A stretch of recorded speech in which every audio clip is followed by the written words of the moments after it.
আজকে আমি আপনাদেরকে বলতে চাই, ইনশাআল্লাহ, মাশাআল্লাহ, সুবহানাল্লাহ, আলহামদুলিল্লাহ, জাযাকাল্লাহ খায়ের, এই কয়েকটা শব্দ আজকে শিখে যাবেন, সারা জীবন এগুলো করবেন এবং এগুলো করতে কোনো হীনমন্যতা বোধ করবেন না। আমি এগুলো কোনটা কোথায় পড়বেন সেটা আপনাদেরকে বলে দিচ্ছি।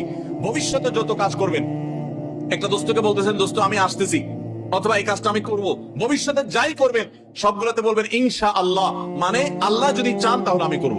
আসলে তো আল্লাহ না চাইলে কি আমি করতে পারবো? আমি করব, কিন্তু আল্লাহ চাইলে। এই জন্য ভবিষ্যতে যত কিছু করবেন সবগুলোতে সাথে বলবেন ইনশাআল্লাহ। মনে থাকবে তো? আমরা অনেকে জানি না কোথায় ইনশাআল্লাহ কোথায় মাশাআল্লাহ বলা লাগে। এই জন্য ছোট ছোট বাচ্চাদেরকেও শিখিয়ে দিবেন। এই মুসলিম বিদ্বেষী এই কুলাঙ্গারের প্রতিবাদের অংশ হিসেবে এখন থেকে এই শব্দগুলো আমরা আরো বেশি বেশি করে চর্চা করব, বলবো। এই উসিলায় আজকে আমরা এগুলো ভালো করে শিখি এবং অন্যদেরকে শেখাবো। ভবিষ্যতে যত কাজ করব কি বলবো? ইনশাআল্লাহ। মনে থাকবে তো? আমরা এখন থেকে ভবিষ্যতে যত কথা বলবো সব কথার সাথে ইনশাআল্লাহ বলবো।